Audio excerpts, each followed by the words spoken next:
noite, meus amigos. Estamos aqui de volta. Como sempre, começamos esse programa invocando a Santíssima Virgem Maria e o Santo Padre Pio de Pietrelcina, para que roguem a Deus que nenhuma injustiça se cometa nesse programa. Queria avisar aqui a vocês que no próximo dia 24, quarta-feira, às 8 horas, vamos ter mais uma aula do Seminário de Filosofia em Realizações, em São Paulo, à Rua França Pinto 498. Inscrições pelo telefone 011-5572-5363. Também queria aqui agradecer ao Reinaldo Azevedo a remessa do livro dele, O País dos Petralhas, que eu não li ainda, mas vou ler com todo carinho. Provavelmente algumas partes eu já li, porque tem coisas das colunas dele anteriores, mas nós vamos ler aqui com começo, meio e fim, e quando der faremos aí algum comentário, né? Também queria aqui avisar vocês que o meu artigo do Jornal do Brasil da semana passada, Curiosidades Obâmicas, citou uma coluna da Maureen Dowd. E essa coluna não existe, isso é fake. Alguém fez e colocou na internet. Algum engraçadinho mandou para mim. Né? Mas o sujeito que mandou sabia que eles não estavam no New York Times, que ele não pode ter colhido no New York Times, quando ela nunca esteve. Tá certo? Então, olha, o sujeito que mandou isso aí, aguarde, porque a vingança será maligna. Agora, em todo caso, isso não é uma coisa, uma tragédia, porque eu não citei a coluna dela para provar coisíssima nenhuma, apenas para ilustrar uma coisa que já estava provada por outros meios. Quer dizer, essa suposta prova que essa coluna fake forneceu não acrescenta nada, na verdade. Né? Porque se tem uma coisa que está mais que provada, é que a carreira, não digo a campanha, né? Porque campanhas são financiadas por uma multiplicidade de fontes. Às vezes é até impossível você rastrear uma a uma para saber de onde veio o dinheiro, né? Levaria anos para fazer isso. Mas a carreira do Barack Obama, ela foi inteiramente criada e financiada por organizações pró-terroristas, comunistas, ou então de bandidagem pura e simples. Isso é a coisa que está mais bem provada. Quer dizer, quem formou a cabeça dele, os gurus dele, foram dois comunistas, que é o Frank Marshall Davis e o Jeremiah Wright. Quem lançou na política foi o William Ayers, que era o sujeito do grupo terrorista, o Homem do Tempo. Tá? Quem pagou, quem subsidiou todos os estudos dele em Harvard, foi o sujeito que era o guru dos Panteras Negras. Né? Um americano com nome islamizado, não lembro nem o nome americano, nem o nome islâmico dele, mas o sujeito era o guru dos Panteras Negras. E quem mais juntou dinheiro para ele foi o tal do Tony Rasco, que é um vigarista que já está condenado por 16 crimes. Quer dizer, é disso aí que sai o Obama. Quer dizer, ele sai do meio da merda, tá certo? E não traz nada de bom com ele. Agora, nessa coluna falsa, dizia que está recebendo dinheiro, contribuições pela internet, de países islâmicos. Pode até ser, porque antes disso já tinha esse noticiário que veio um dinheiro do Hamas. Isso é comprovado. Né? E daí a campanha do Obama, exprimida, disse, não, nós devolvemos o dinheiro. Mas o cara do Hamas falou, não recebi dinheiro nenhum de volta. Mas que está tudo uma história mal contada, tá entendendo? Uma coisa muito feia, né? Agora, então tá na cara quem é o Obama, né? Da onde ele vem e o que ele está fazendo aí. Quer dizer, claro, hoje em dia é o seguinte, ou você atribui tudo que a esquerda faz de errôneo, você atribui assim a curiosas coincidências, tudo, né, aconteceu como se viesse do nada, como por exemplo o Foro de São Paulo jamais existiu, esses 180 partidos, né, eles se encontravam ali em Havana, em São Salvador, por coincidência, se encontravam no aeroporto, né? Quer dizer, ou você apela tudo para coincidência, ou então as pessoas dizem, então é teoria da conspiração. Só existem essas duas, né? Quer dizer, esse é sinal de uma mente em decomposição. Se tudo ou não pode ter causa nenhuma, ou tem que ser uma conspiração, eu falo, bom, então não tem mais jeito de raciocinar. Quer dizer, vamos dizer, correntes culturais que são criadas premeditadamente e que exercem uma influência sem que o autor dessa corrente possa controlar totalmente o curso dos acontecimentos. Isso não conta. Quem lança uma corrente cultural, ele quer obter um resultado. Ele apenas não tem, como o conspirador, um controle de todos os passos da coisa. Mas ele é tão responsável quanto o conspirador. É por isso que, por exemplo, se pune, os camaradas que escreveram, por exemplo, livros contra os judeus na Alemanha nos anos que antecederam o nazismo, né, são considerados culpados do nazismo, não porque eles conspirassem com os nazistas para matar os judeus, mas porque eles criaram correntes culturais que desencadearam aquele efeito que ou era exatamente o que eles queriam, ou foi uma irresponsabilidade da parte deles. Né? Porque você incita a raiva contra os fulanos, né? E daí alguém sai matando eles, tá bom, você... Aí é como no caso dos irmãos Karamazov, né? O sujeito não foi ele que matou pessoalmente, mas ele que botou a ideia na cabeça do outro. Né? Então, no caso do Barack Obama, é a mesma coisa. Quer dizer, quando o Ahmadinejad sai aí dizendo que com a vitória do Barack Obama, a eventual vitória do Barack Obama, o Islã revolucionário conquistará o mundo, ele sabe o que ele está falando. Isso não quer dizer que a Ahmadinejad sentou com o Barack Obama e combinou, né? Não, você toma o poder lá e daí nós fazemos a merda toda. Não, não precisa combinar uma coisa dessa. E as correntes de ideias estão aí para todo mundo ver. Tá certo? E elas desencadeiam as suas consequências históricas. E quem as lançou, evidentemente, é responsável pelos efeitos de longo prazo. Tá certo? Então, mas a carreira do Barack Obama, ela tem uma unidade de influência que é uma coisa muito, muito óbvia. Quer dizer, o sujeito é educado por comunistas e radicais islâmicos, financiado pelas mesmas pessoas, tá certo? E essas mesmas pessoas estão agora aplaudindo, né, a candidatura. O que você acha? É coincidência tudo isso aí? É tudo inocente? Não tem nada a ver? Quer dizer que se não existe, se você não tiver provas materiais de uma conspiração, na hora tal dia o seu Ahmadinejad se encontrou com Obama no porão e combinaram tal coisa, quer dizer, se você não tiver esse tipo de prova, quer dizer que não tem conexão nenhuma, né? Aí é um tal de um vagabundo chamado Otacílio Guimarães, que é um sujeito que diz que fez um dinheiro lá na Austrália, ganhou um dinheiro na Austrália, chegou lá com 250 mil dólares e agora se gaba de que tem 1 milhão. Olha, põe 250 mil dólares na minha mão e eu em 2 anos transformo não em 1 milhão, eu transformo no mínimo em 100 milhões. Ou seja, com 250, com esse capital, né? Mas ele se gaba que é o homem de ação, fica dizendo que eu, o Heitor de Paula e a Graça Salgueiro somos apenas escrevinhadores. Os bobocas só escrevem e falam. Mas precisamos de ação, eu não sei que merda de ação que ele quer, se ele quer sair aí matando pessoas, etc. Né? Mas agora também fica espalhando aí, dizendo, não, ele está com teoria da conspiração contra o Obama, né? E daí aproveita e foi lá umas viadagens, né? Dizendo que, o Obama, ele acha o Obama bonito, né? Então, olha aqui, Otacílio, vai tomar no cu que é o que você quer, tá? Se você é homem, rapaz, escreve direto para mim, você tem um endereço, agora fica falando pelas costas, pensa que as coisas não chegam para mim, o Otacílio Guimarães lá na Austrália, você é um bosta. Né? Nem sei quem, ninguém nem sabe quem é o Otacílio Guimarães, mas fica espalhando mensagem para todo mundo aí. Né? Agora, veja você, essa semana teve esse negócio dessa crise, né? E quebrou o banco, né? O governo teve que encampar lá 2 empresas que estavam falindo, as empresas que davam assim, hipoteca para todo mundo, e eles não tinham capital para cobrir, né? Agora o negócio começa a quebrar. Né? Daí aparecem os moralistas dizendo, essa é culpa do governo Bush, não sabe, é só porque não sabe a história. Essa história não vai sair no Brasil. Ninguém vai contar para você a história, nem no Estadão, nem na Folha, nem em parte alguma. É o seguinte, em 2005 a turma já sabia que essas firmas estavam caindo pelas tabelas. Né? O Alan Greenspan já tinha avisado, falou, olha, isso aí não vai dar certo, os caras não têm capital para arcar com essa merda toda, eles estão dando hipoteca para todo mundo, para fazer de bonzinho, né? Incentivado pelas políticas socialistas, então é assim, dá hipoteca para imigrante ilegal, né? Faz aquela bosta toda. Então eu já vi que não ia ter dinheiro para cobrir isso aí. Em 2005, daí o governo propôs uma lei, né, para ver se parava com esse negócio. Quem bloqueou a lei? Adivinha? Hillary Clinton, Christopher Dodd e Barack Obama. E logo em seguida receberam das firmas Fannie Mae e Freddie Mac contribuições de campanha, que a mais baixinha foi 125 mil dólares. Então tá aí, esse é o cara que diz que quer acabar com a cultura da corrupção em Washington. Agora, por ironia, um dos caras que na época mais defendiam essa lei para impedir esse desastre, no Senado quem foi? John McCain. A vida é assim, né?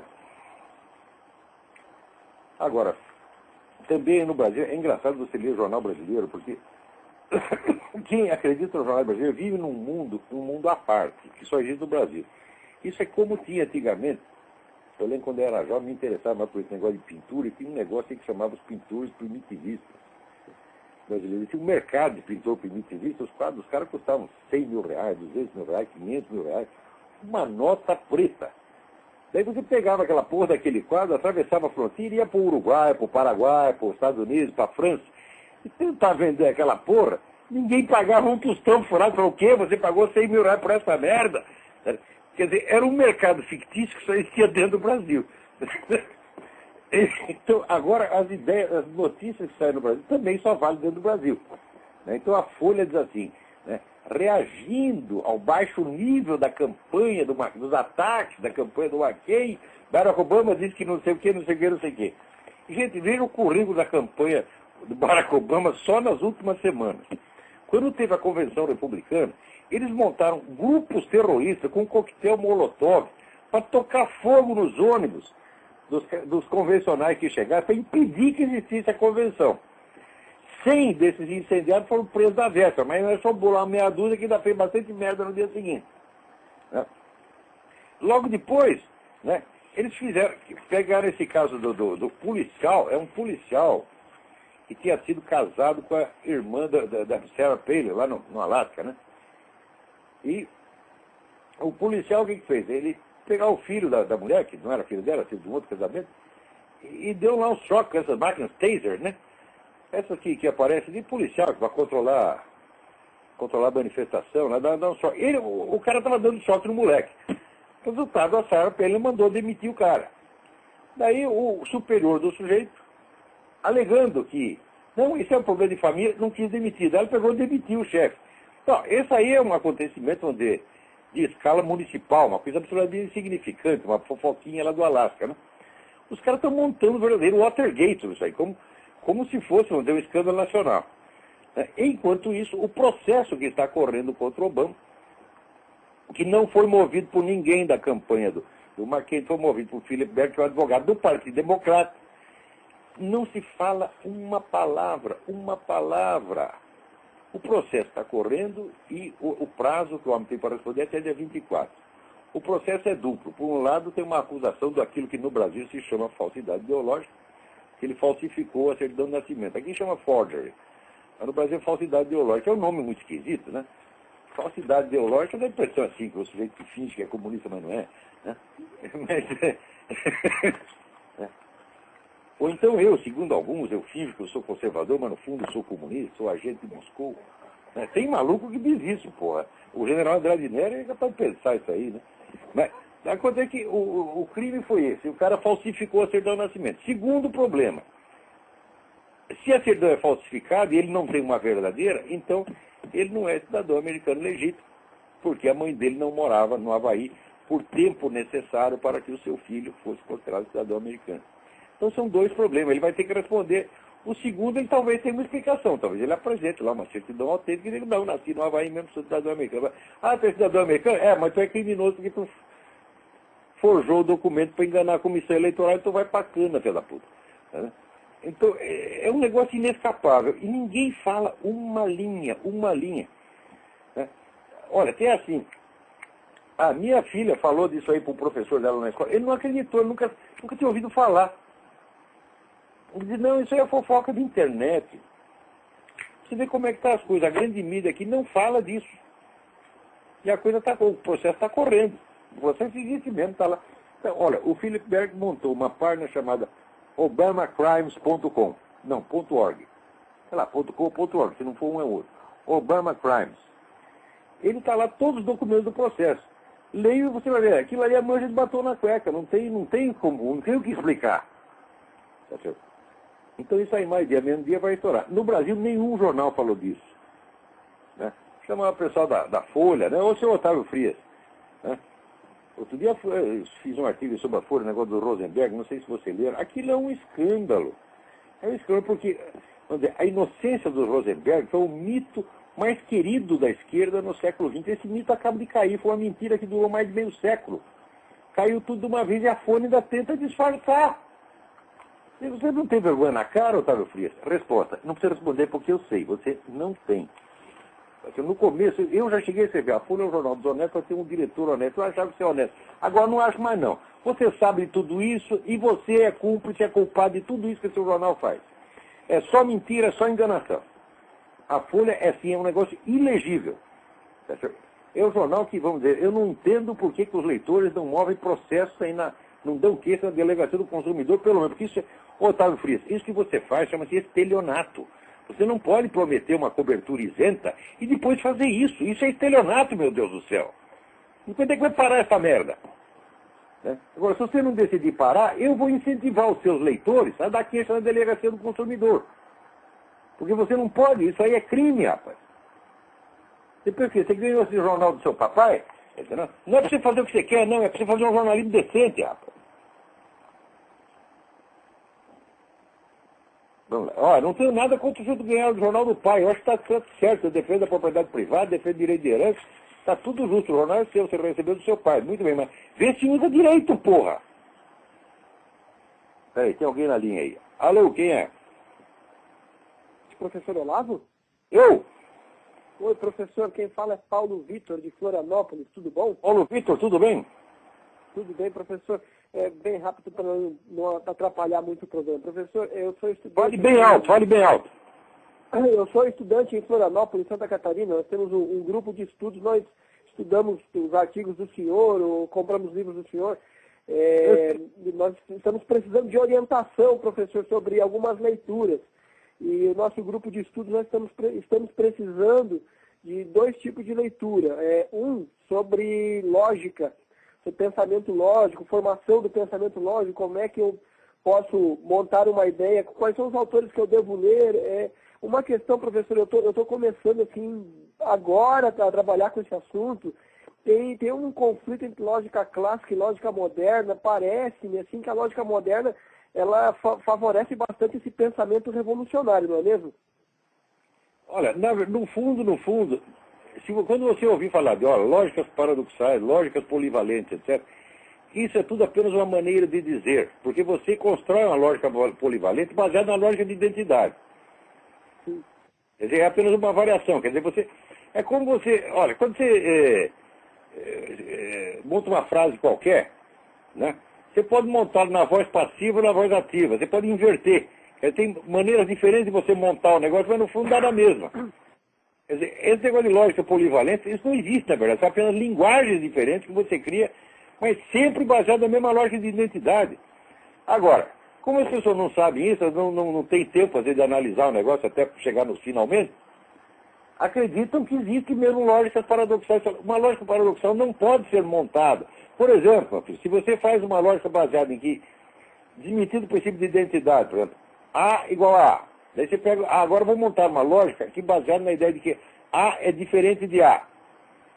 Ora, a expressão A é diferente de A significa o seguinte, que o mesmo A é diferente de si próprio ou que um outro A é diferente dele. Você tem A' e A duas linhas. Tá certo? Então você tem dois A's.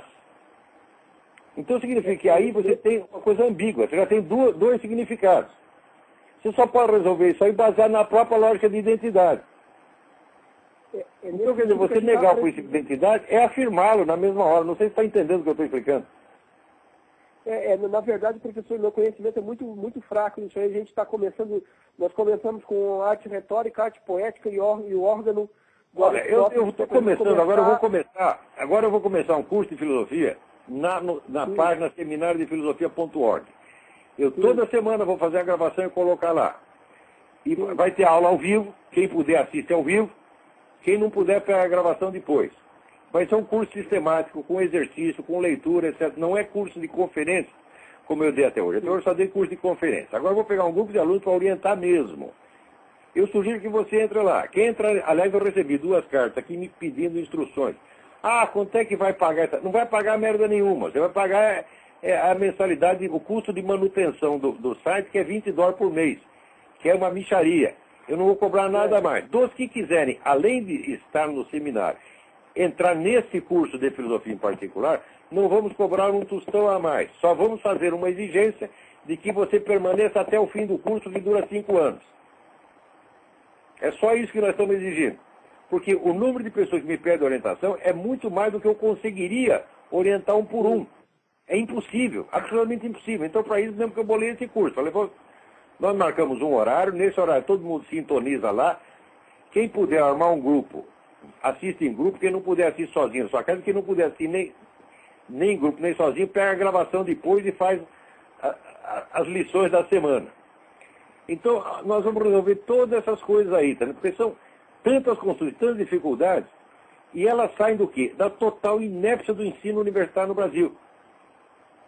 O pessoal cursa filosofia e não entende nada, sai totalmente confuso, porque seus professores são analfabetos e mal intencionados. As faculdades de filosofia no Brasil são criminosas. E está todo mundo na cadeia por estelionato. O que isso é monstruoso. Então, sobra, porque é o seguinte, no Brasil tem um professor de filosofia, no meio de 180 milhões de brasileiros, tem um professor de filosofia que é esse que vos fala. Como é que a gente pode dar conta disso? Não dá para dar. Então eu estou montando esse curso, vai todo mundo para lá. E te juro para você que dentro de 5, ou 10, ou 20 anos, um diploma da USP, perto de um certificado de que você assistiu o meu curso, vai valer bosta. Isso é papel higiênico. Você pega lá, seu diploma assinado por Emir Sader, o Quartinho de Moraes. Isso não vale bosta nenhuma. Isso é papel higiênico. Para qualquer aluno meu com 2 anos de curso, dá de 100-0 nesses idiotas. Vai discutir com o meu filho, vai discutir com o Carlos Vargas, vai discutir com qualquer aluno meu. Está muito mais preparado do que esses caras, porra. Por quê? Porque eu estou ensinando a coisa séria, eu estou fazendo um negócio sincero, e eles não, aqui é tudo empulhação. Então, sugiro que você entre na página seminariofilosofia.org e veja lá a gravação que eu fiz explicando como é que vai ser esse curso. Só para encerrar, nós somos, aqui em Florianópolis, nós somos 7 ou 8 alunos do direito, e o direito é uma porcaria, porque não está na hora de mudar o curso de direito para a esquerda. Porque só tem esquerdismo naquela porcaria, é só aquele Brasil, meu amigo, não pode dizer. Eles mataram e destruíram a cultura superior. Transformaram o Brasil em hospício. E dentro desse hospício, todo mundo aprova o desempenho do diretor do hospício, que é o seu Lula. O doutor Lula é o alienista. Né? Ele criou o Hospício Brasil e ele chefia. Então, os louquinhos tudo acham legal aquilo ali, porra. Se o senhor pudesse passar alguns livros de base jurídica, para ele não ficar naquela porcaria de Norberto Bob e outras, desculpa, professor, essas porquices esquerdistas aí, se o senhor pudesse dizer, começa lendo isso aqui para limpar o lixo que você aprendeu até agora, a gente agradeceria. O Bob, eu não entendo a forma desse cara, ele diz tanta besteira. O Bob, ele leu um montão de livros, não entendeu nada, é um homem cultíssimo e burro. Eu acho impressionante ele ter aquele dicionário de política de 1000 páginas. Ai, meu Deus, mas tem tanta besteira. É um sujeito que ele não entende o processo político. Ele não entende a realidade política. Ele nem sabe o que é política. Né? Agora, no Brasil, é um grande guru. Ora... Se eu fosse orientar, qual seria a melhor enciclopédia de filosofia para a gente comprar, professor? Você tem que voltar para a bibliografia antiga. Você tem que voltar para o velho Giorgio Del Vecchio. Você tem que voltar... Né? Voltar para o próprio Hans Kelsen, mas o Hans Kelsen não adianta você pegar só a teoria por direito, você tem que pegar a carreira inteira dele, porque ele corrigiu tudo depois. Né? E, sobretudo, você pega o Eric Voegelin. Escreve-se V. Eric Voegelin. Eu tenho uns livros do Voegelin em casa. Os primeiros trabalhos dele são de filosofia do direito. Sim. Agora a obra completa dele saiu pela Universidade do Missouri. Os volumes finais são as obras, né, iniciais do Voegelin. Espera que eu vou te dar um título aqui. Tá.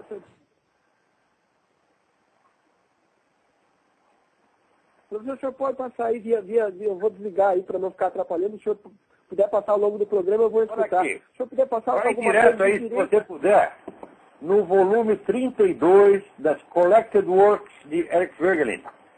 Tem coisas preciosas lá. E tem o outro volume, vou te dar aqui o número do volume. The Nature of the Law, volume 27. E são os trabalhos em filosofia do direito do Eric Fögling. Tá, e aí, se o senhor puder passar aí uma boa enciclopédia de filosofia para a gente comprar, mesmo que seja em outro idioma que não o português.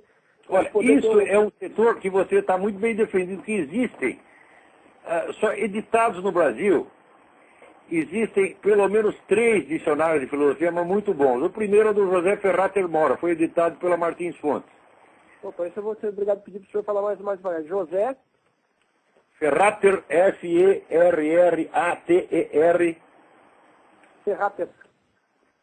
Ferrater Mora. Mora. O Ferrater Mora é um sujeito assim que ele leu tudo que se publicou de filosofia no mundo. Não é um filósofo criador, mas é um erudito imenso. Então, esse dicionário em 4 volumes. Você tem o dicionário do Nicola Abbagnano. A-B-B-A-G-N-A-N-O.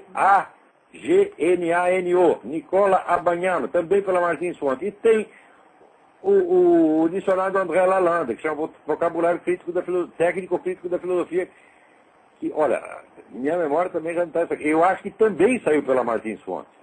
Quer dizer, em matéria de dicionário de filosofia, ninguém pode reclamar no Brasil que não tem. Ok, eu vou atrás disso aí. Obrigado, professor. Boa noite, fica com Deus. Obrigado. Um abraço.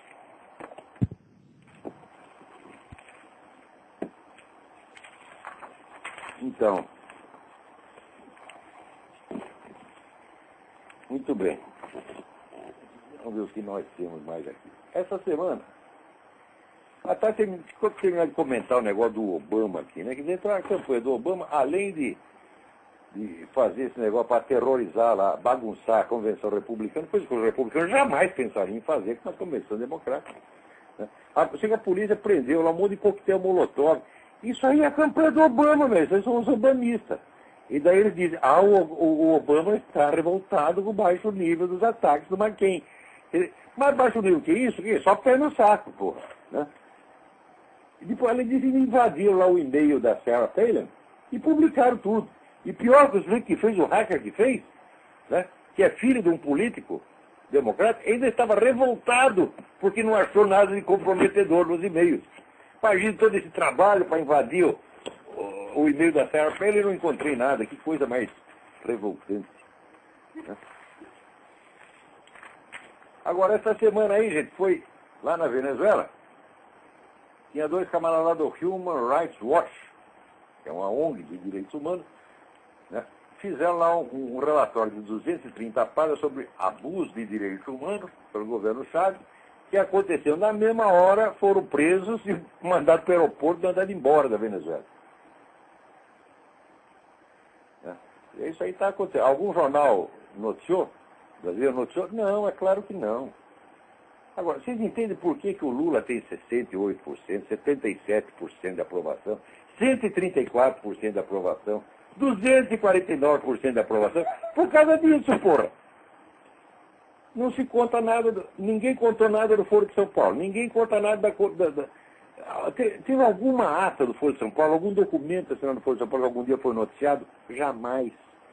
O compromisso que o Lula assinou lá em 2002, pouco antes de ser candidato à presidência, hipotecando total solidariedade à Farc contra o governo da Colômbia. Isso foi publicado algum dia. Você, Otávio, seu jornalzinho de merda, esse seu pasquinho do caralho, publicou isso algum dia? Nunca. Você escondeu isso de propósito para proteger o Lula. Se vocês fazem isso, vocês não valem o que comem. Não sei se você levou dinheiro para fazer isso. Se não levou, pior ainda. Tá entendendo? Porque tem... Dizer, existe o corrupto e existe um puxa-saco compulsivo. Entendeu? O corrupto ainda pode ter um pouco de dignidade, mas o puxa-saco compulsivo não pode. Olha, alguém me manda aqui um negócio extraordinário. Lá na Argentina, uma cidade chamada Neuquén, N-E-U-Q-U-E-N, e uma feminista louca, ela tentando invadir uma catedral, então uns bandos de jovens, moleques, se aliar na frente da catedral e ficar lá só rezando as Marias, as mulheres não entraram. Mas assim, os meninos foram de uma elegância ímpar, né? Só ficaram rezando e não deixaram as mulheres entrar, pronto. Daí elas ficaram mais histéricas ainda, né? Daí elas gritavam, assassinas, assassinas. Os moleques de 17 anos, elas acham que eles eram generais no tempo da ditadura. Né? Às vezes, daí eles formam, a gente pensar assim, elas estão com raiva do quê? Não, elas estão com raiva do ente composto que é assim, o marido dela, se é que o tem, né? O capitalismo, a ditadura militar, né? A Igreja Católica, né? E Israel. É tudo isso junto. A conspiração sionista internacional. Né? E elas odeiam, compõem a criatura com essa maçaroca de coisa, impossível, e odeiam essa. E achavam que daqueles moleques viraram encarnação disso. E elas lá histéricas, assassinos. Olha, nós estamos lidando com gente louca, psicótica, gente perigosa, porra. Isso não é brincadeira, não. Se você acha que a política é uma luta de ideias, ela não é. É uma luta assim, de pessoas. Esses indivíduos são anormais. Olha, esse fenômeno é de alienação total. Pessoas que estão totalmente fora da realidade. Né? Existe um parágrafo de Hegel, na filosofia do direito, que ele já descreve exatamente esse tipo de gente, né? Que a gente vê hoje querendo legislar no mundo e criar um mundo novo baseado na sua própria alienação, na sua própria loucura, no seu próprio ódio insano, a coisa que elas nem sabem o que é. Eles criam um fantasma que é inteiramente projeção da alma delas mesmo, e odeiam. E se você passa na frente, elas acham que você é um fantasma, elas batem em você, porra. Agora, para ver que o que elas estão, vamos dizer, as coisas que essas pessoas se queixam, que elas acusam, nunca têm existência objetiva. É sempre fantasia, não pode corresponder à realidade. Né? E a prova é que o discurso delas sempre se volta contra coisas, vamos dizer, contra compostos que não podem existir no mundo real. Né? Como é que você pode achar, por exemplo, que vamos dizer, o liberal capitalismo e a Igreja Católica são a mesma coisa? O que tem que ver? Olha, você pensa, o liberal capitalismo, a Igreja Católica e Israel, os malditos judeus. Isso é tudo para eles uma coisa só. E elas odeiam isso. É claro que são loucos. São loucos como os nazistas eram loucos, porra. E a gente tem que levar a sério essas pessoas e respeitar as ideias delas. Eu posso respeitar ideias, mas a sua psicose eu não posso respeitar, meu filho. Alô, tem alguém na linha aí? Alô? Olavo? Eu? Olavo? Opa, Sim. Olavo, é o Leonardo do Rio de Janeiro? Leonardo, tudo bem? Tudo bem, Olavo? Olha, antes de tudo, dar os parabéns ao senhor pela iniciativa do Seminário de Filosofia. Eu sou um Obrigado. sócio, uma das duas cartas que você deve ter falado vai ver que uma delas era eu mesmo. Das cartas, que eu estava lamentando, não era nem tanto o preço, qualquer coisa, era simplesmente o meu tempo, né? Porque eu trabalho numa escala 12/36, um dia eu trabalho, outro dia eu estou em casa. Aí, como seria quase, como na primeira vez você falou que teria que ter uma presença, né, estar lá para ser interativo. Mas eu fico muito feliz de ter recebido essas suas aulas já. E uma coisa me permite só uma ressalva. Sim. Existem dois filósofos brasileiros, dois grandes filósofos brasileiros, o senhor e o Luiz Gonzaga de Carvalho Neto, seu filho. Eu já ouvi falar desse cara. Já ouviu falar, né? Ele é excelente. Eu entrei no site dele, escutei todas as aulas dele, posso dizer que aprendi. Esse menino é o único sujeito que eu conheço que estuda mais do que eu. E impressionante a clareza. Eu acho que nem as aulas que eu nem os A única vídeos diferença que eu tem eu e ele é o seguinte, ele é um sujeito educadíssimo, tá entendendo? Sim, sim. Ele não aprendeu a má educação do pai. Mas, assim, Olavo, é muito bom. São dois grandes brasileiros, né? Eu acho que é uma questão agora, eu acho que é um pouco de genética, né? Obrigado, eu escutei obrigado. as aulas dele no site, né, dele, né? E fiquei assim impressionado com a clareza, que eu aprendi muita coisa. Eu ajudo um pouco também, assim. Eu sei que não sei tanto, mas eu sei a minha deficiência aquilo. Um amigo meu pediu para dar aula no pré-vestibular, eu fui ajudando lá no pré-vestibular. Então, como não sei muito, eu simplesmente só imito o senhor e o seu filho. Tudo que o senhor fala, tudo que o seu filho fala, eu vou lá, imito e levo para lá. Eu acho melhor imitar os bons do que tentar pensar que é original sem ser original. Você precisa que esse negócio de casa de ferreiro, espeto de pau não vale? Ah, e tá aí meu filho fazendo a mesma coisa que eu estou fazendo. Ele estudou aí os mesmos negócios, estudou até mais do que eu. Ele, quando tiver com a minha idade, vai ter feito coisas assombrosas. Uhum. Outra coisa, Olavo, mais uma coisa, assim, uma dica. Eu tenho quase toda aqui a coleção da Grant Book, né? É muito boa essa coleção. Muito boa, todo mundo tinha que ter. A gente pode divergir uma outra escolha de livro que eles puseram lá, mas no conjunto é uma maravilha. Eu tenho assim, porque eu tenho uma dificuldade, porque apesar de toda a dificuldade, eu estou tendo aprendendo a ler inglês, né? Pelo menos a ler. Né? Eu peguei vários cursos de inglês, tal, da cultura inglesa, aquilo, isso aí. E eu, para adquirir vocabulário e conhecimento, já vou logo para os livros, né? Para adquirir um vocabulário e conhecimento. Não sei se meu método está certo. Aprendi a gramática, né? Aquele básico. O vocabulário inglês é um desespero, porque, olha, eu leio inglês vai fazer 40 anos. De vez em quando eu pego uns escritores, né? E ainda quebra minha cara, tem que ficar com o dicionário. Uhum. O vocabulário inglês é imenso, é uma coisa assim descomunal, não acaba mais. Primeiro, quando eu era moleque, eu li vários livros do Dickens, né? Mas li traduções de português. Agora que cheguei para comprei a coleção inteira do Dickens, falei, vou ler essa merda em inglês. Pô, quebrei a minha cara, rapaz. Cada 3 linhas eu tenho que ir no dicionário, o vocabulário do sujeito. É um negócio que não acaba mais. Ele é que nem o Coelho Neto em português, né? Que não dá para ler o Coelho Neto sem dicionário. Então, o Dickens também não dá, eu não sei como é que esse autor ficou tão popular. Eu peguei e falei, não, eu não estou ainda na idade de ler o Dickens, então eu decidi ler o Henry James, que é mais fácil. É interessante que... Olha que eu estou morando aqui, falo inglês todo dia. A língua inglesa, ela engana, porque parece que é fácil. Ela é fácil na estrutura.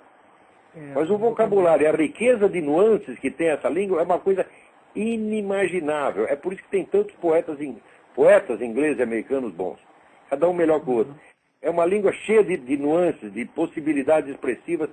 Assim, é riquíssima, uma riqueza absurda. Uhum. Qual é a dica que o senhor me dá? Eu sigo aquela ordem que é colocada no primeiro volume, que ele não coloca uma ordem assim cronológica, ele coloca uma ordem até de assunto, ou sigo a ordem mesmo cronológica? Começo com Homero e vai... Olha, eu quando era jovem, eu fiz esse programa do Mortimer Adler exatamente como ele indicava no livro How to Read a Book, que naquela época foi publicado no Brasil com a tradução de A Arte de Ler. Foi publicada a tradução com base na primeira edição do livro, que eu até hoje acho melhor do que a segunda, porque depois o Adler fez uma edição aumentada, mas é que ele complicou a guerra, tá entendendo? Se você achar a tradução brasileira da primeira edição do Arte de Ler, você pode seguir aquele programa igualzinho, aquilo dá certo.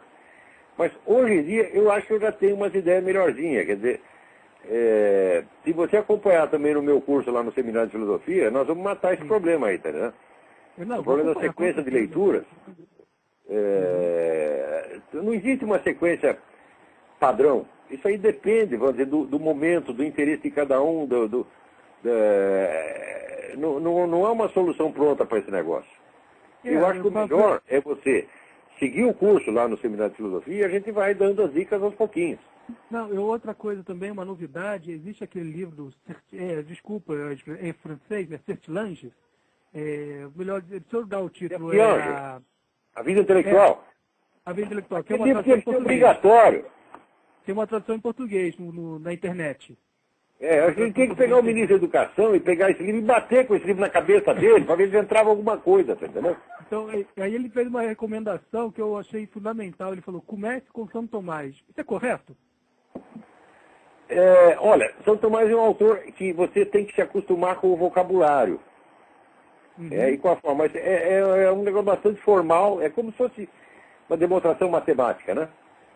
Eu tive uma boa base, não é difícil você ler São Tomás do Fim, mas depende do que você pegar.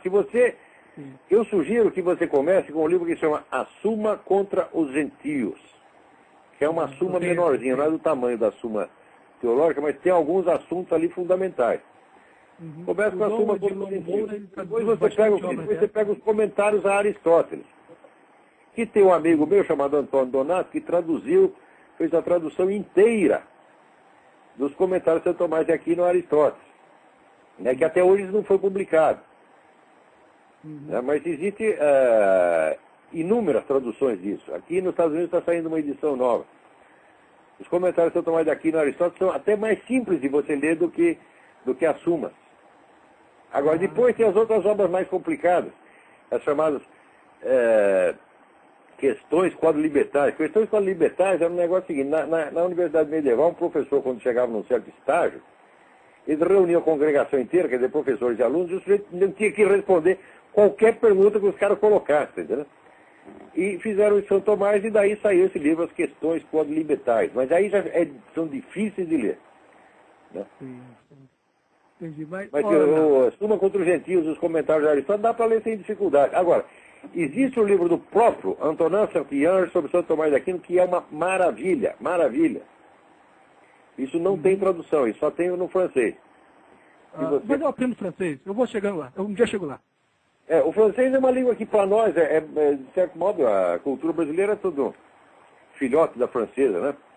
Então eu lia livro francês desde criança, então sempre foi fácil, mas não sei se hoje ainda está assim. Os pessoal abandonaram o francês, não aprenderam inglês e já não sabem mais escrever português. Então agora, fudeu.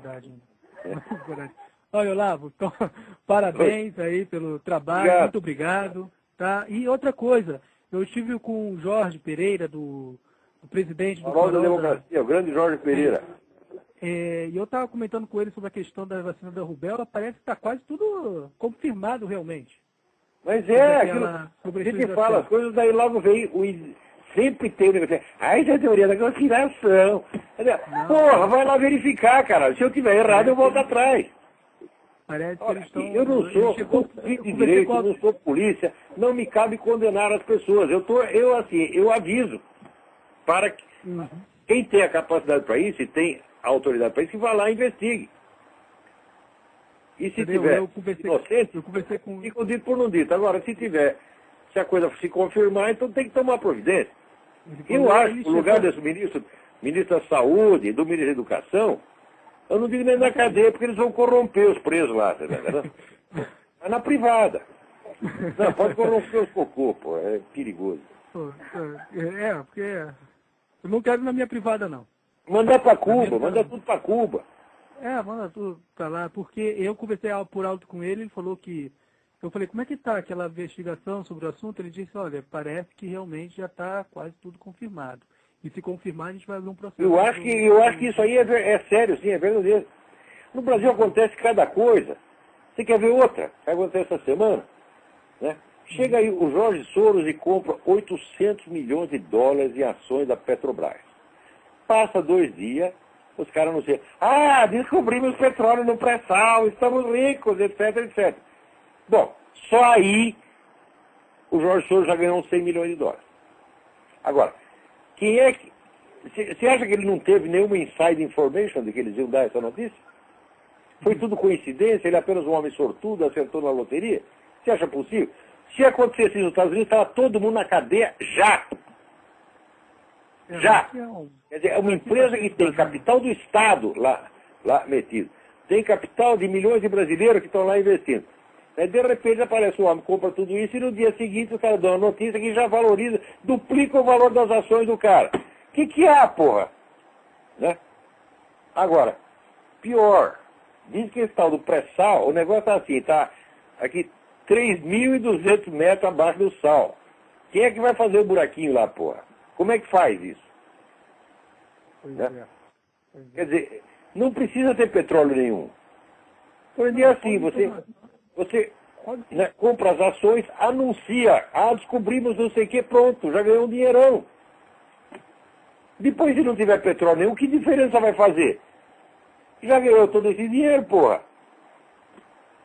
E agora no Brasil as pessoas assistem isso e ninguém quer nem investigar.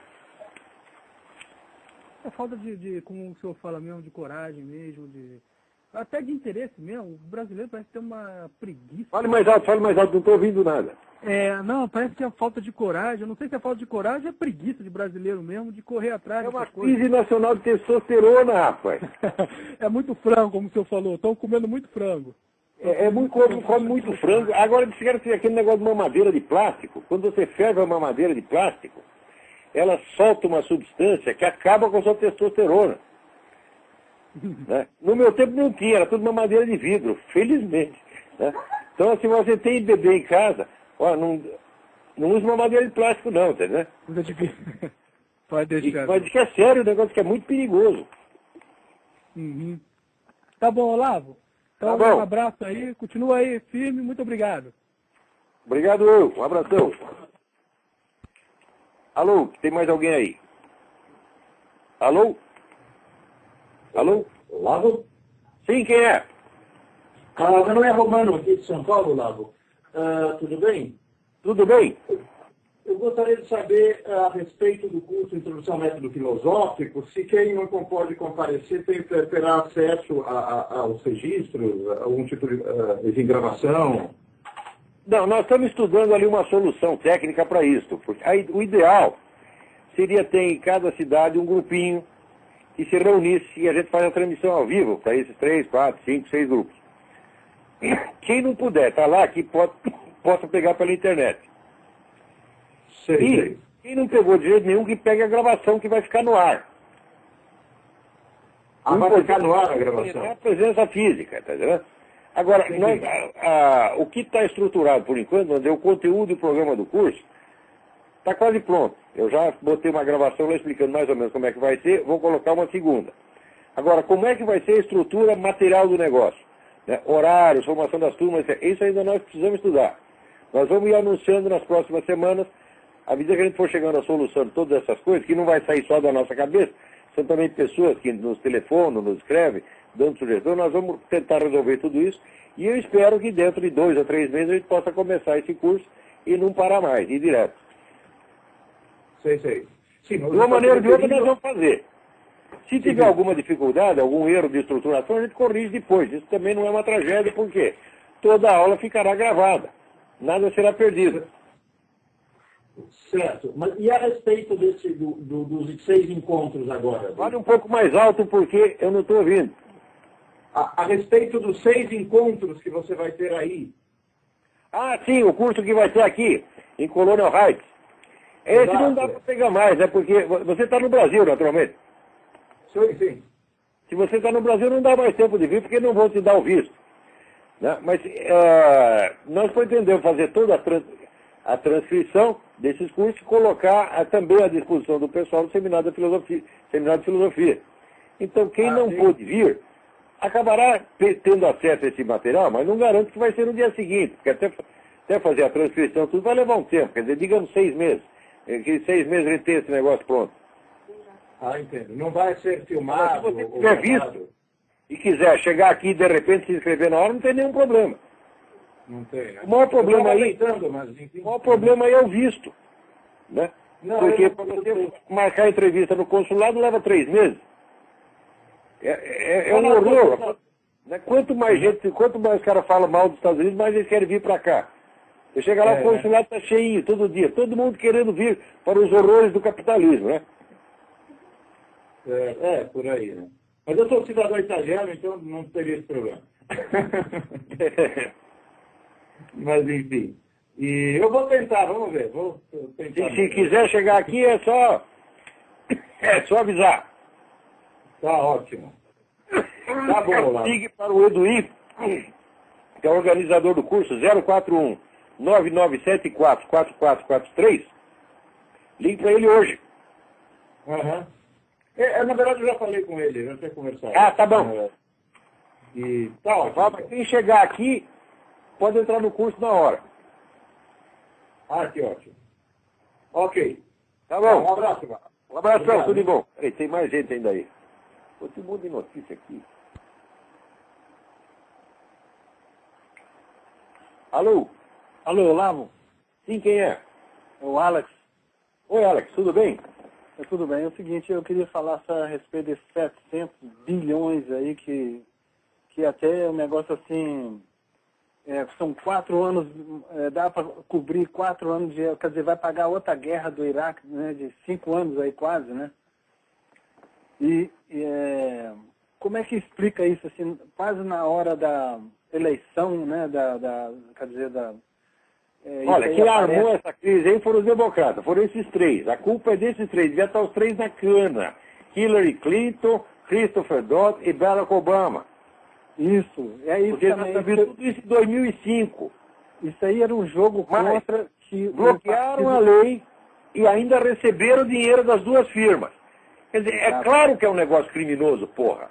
Exato. Não tem como duvidar. Lógico. Então é isso aí. Você vai dar as notícias aí. Um abraço, tchau. Um abração. Agora, aqui tem um negócio extraordinário, né? O deputado Tom Tancredo, que é um patriota americano, né? Ele está propondo aqui uma lei para impedir que aconteça aqui o que aconteceu na Inglaterra. Que na Inglaterra, com o negócio de imigração, muita imigração islâmica, os caras estão adotando a Sharia, a lei islâmica, a lei corânica, e ela está adquirindo valor de lei na Inglaterra, de maneira que a Inglaterra está sendo, vamos dizer, está gradativamente virando um país islâmico por pressão de uma minoria, porque, na verdade, o número de muçulmanos não é tão grande assim, mas acontece que, se o sujeito, ele diz, não, eu tenho direito aqui à minha própria lei, não posso seguir duas leis ao mesmo tempo, né? E os tribunais aceitam isso, você muda completamente a estrutura, a ordenação jurídica do país, sem que isso passe pelo parlamento, sem que isso seja aprovado pela população, a Sharia acaba sendo imposta como lei pela minoria, né? Então, o Tom Tancredo aqui inventou o Jihad Prevention Act, lei de prevenção do jihad, para ver se já acaba com esse negócio. Fala, olha, decisões baseadas na Sharia não tem valor legal nos Estados Unidos. É isso mesmo, porque se você chegar lá na Arábia Saudita, né, e dizer, eu tenho tais faz direito pela Constituição americana, o que o juiz saudita fala? Isso é uma merda. Né? Então aqui tem que falar a mesma coisa. Você acha que você tem... Por exemplo, você pode bater na sua mulher porque a Sharia autoriza. Ah, é, meu filho, você cumpriu a Sharia, tu vai pra cana aqui. Por exemplo, aqui não pode. Tu quer bater nela, tu vai bater nela lá na Arábia Saudita, vai bater no Irã. Tá entendendo? Não que algumas não mereçam. Por exemplo, Nancy Pelosi, Hillary Clinton, né? Com esse negócio aí né, Fannie Mae e Freddie Mac, o Clinton devia dar umas boas chineladas na bunda dela. Olha eu que tu aprontou, mulher. Tá entendendo? Né? Michelle Obama, né? Michelle não, ela que tinha que bater no Barack Obama, pô. Pegou dinheiro do Tony Resco, ou Barack Obama. Vai apoiar da mulher agora, pô. Daí, olha aqui, também você me manda aqui um artigo da Veja. Olha a frase maravilhosa que o sujeito escreveu na Veja. O cara metido a cientista, filósofo da ciência. Hoje sabemos que a sabedoria divina criou o mundo utilizando as forças da natureza. Parem para pensar. Isso é a mesma coisa que eu dizer. Alexander Graham Bell construiu o primeiro telefone usando peças de telefone usadas. É a mesma coisa. Aquele raciocínio infantil, né? Quer dizer, mas olha, mas onde existiam as forças da natureza antes de criar o mundo? As forças da natureza não são o próprio mundo. Né? Quer dizer, isso aí é de um primarismo, assim, parece criança falando. E o homem escreve na Veja, e ainda caga a regra, né? E todo mundo aceita que é um sujeito evoluído, iluminado, esclarecido, não é assim um fanático religioso, fundamentalista, atrasado, troglodita como eu. Né? Todo mundo diz que eu sou um sujeito, né, reacionário, hostil ao progresso. Devo ser mesmo. Você vê, claro, eu devo estar fazendo as contas aqui, ó, gente. Eu faço a barba com navalha, eu ouço discos de vinil, né, eu escrevo com caneta tinteiro, eu fumo e ainda uso piteira. Um cara desse, bicho, pô, tem que ir pro museu mesmo. Então, eu acho que aí o nosso tempo, né, já não dá para mais nada, né? Espera aí. Ainda tem 5 minutos. Então, tem... Aqui alguém me manda o currículo do ministro da Cultura. Né? O ministro da Cultura foi... Olha aqui, olha o currículo cultural dele. Né? Ele militou na juventude do Partido Comunista, foi da dissidência do PC, do PCdoB, PCBR e MR8, que ele passou tudo quanto é merda, né? E, olha aqui, entrou na Escola Técnica Federal da Bahia em 1967, e essa aqui é gente deles, é gente da esquerda escrevendo, com o firme propósito de fazer militância política. Ele disse, porra, tu entra na Escola Técnica com o firme propósito, não foi de aprender a profissão, de aprender a técnica, não, foi de fazer militância política. Né? Daí, em 1968, já no ano seguinte, já comandou uma greve na escola, quer dizer, menos de um ano de estudo, o nego já comanda a greve. Mas olha que capacidade extraordinária, né? Olha, tinha que fazer que nem o pessoal fez lá em Santa Catarina, né? Botar esses vagabundos para fora da escola. E o bonito é o seguinte, vocês viram, não sei se vocês viram tem isso no YouTube, né? Por lá, esses ajeitadores pagos pelo governo, a Uni. que agora a UNE já está integrada no establishment, né? Então eu fui lá fazer propaganda, sei lá do que, de camisinha, de rubéola, assim, mandado por esse ministro temporão, prematuro, sei lá que porra. E os estudantes botaram eles para fora, né? Isso é vagabundo, sai daqui. Daí eles não faziam o curso, aula. Eles queriam aula, não querem aqueles caras lá ficar fazendo besteira. Aí, esse seu Juca Ferreira, que nunca deve ter tido uma aula na vida. Seu Juca, desafio você, ministro da Cultura, pega aquele exame que deram para os meninos do homeschooling e faz você. Tu não passa. Daí o cara só faz greve. Né? Quer dizer, eles têm uma vasta carreira em organizações terroristas e isso é o currículo, né, cultural dele. Daí, depois que ele fez um curso de 9 meses na Sorbonne, ganhou um diploma de Sociologia. Não é uma maravilha? Puta vida. Quer dizer, quem é esse seu Juca Ferreira, meu Deus do céu? É o Sub-Gilberto Gil. Nós estamos liquidados, viu? Está liquidado. Aqui tem duas cartinhas aqui, uma do Alexandre, do quê, cara? Alexandre, não sei do quê. E o Marlos Guimarães fazendo perguntas sobre o curso que eu acredito que eu já respondi. Aqui o Alexandre pergunta, qual a estimativa dos... qual será o custo, né? Também pergunta qual a estimativa dos custos materiais como o livro. Fala, isso aí é, como é que se diz, é impossível de calcular. Nós tentaremos usar ao máximo textos que estejam disponibilizados na internet ou que tenham alguma edição brasileira. Quando não for possível, nós criaremos entre os próprios alunos um sistema de empréstimo, de cópia, né, tentar fazer o repertório da biblioteca, não ter o livro. Nós vamos tentar dar um jeito para que ninguém gaste dinheiro demais. Né? Mas se vai gastar dinheiro, vai gastar dinheiro só no livro, porque o curso mesmo vai custar $20 por mês. Não vamos cobrar um tostão a mais de quem fazer o curso. Só vamos fazer o seguinte, tu vai assinar um compromisso de ficar lá até a última aula. Porque esse negócio de você começa, daqui 3 meses, seus alunos já mudaram, já reciclou, e daí o cara começa a perguntar coisas que você já explicou. Isso aí é o maior saco que existe. Eu antigamente tinha paciência nisso, agora não tenho, não. Agora eu estou velho ranheta, tá entendendo? Cuidado comigo, hein?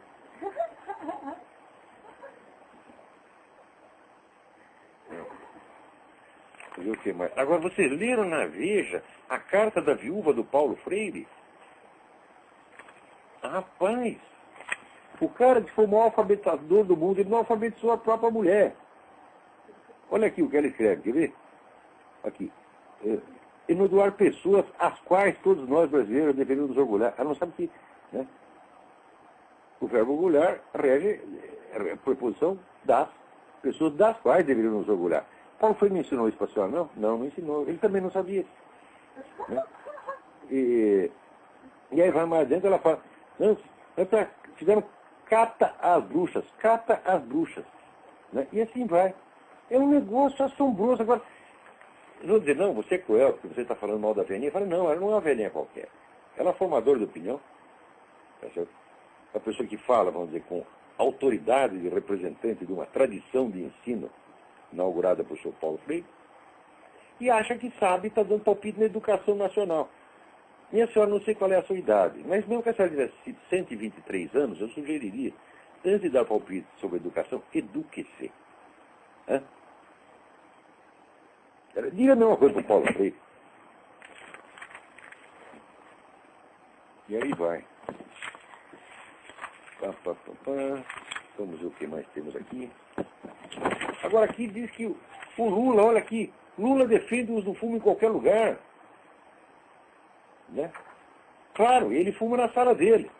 É proibido por lei, porque no Brasil não pode fumar em nenhum prédio público. Eu, quando estava aqui na Romênia, né, eu fiquei um tempo lá na embaixada, na sala do embaixador não podia fumar. Podia fumar na casa dele, mas na sala dele não. Né? Veja, cumprindo a lei brasileira no exterior. Agora o Lula está aí, né, no Palácio do Planalto, e ele fuma lá dentro, tá entendendo? Eu sei que no Senado não pode, né? Tirar lá o cigarro do Ciro Gomes um dia, né? O porteiro foi lá tirar o cigarro dele e disse, você sabe com quem está falando? Eu sei, estou falando com um idiota fumante. E mandou apagar o cigarro, apagou. Se eu fosse, eu não apagava, não. Todas as vezes que mandaram apagar o cigarro, vem aqui apagar se tu for homem. Nunca nenhum veio. Outro dia mesmo aqui, entrei num restaurante aqui, aqui não pode fumar. Eu disse, meu amigo, eu vou sentar aqui do seu lado e vou fumar, quer saber? E sentei e fumei. Aí ficou todo mundo com aquela cara de idiota.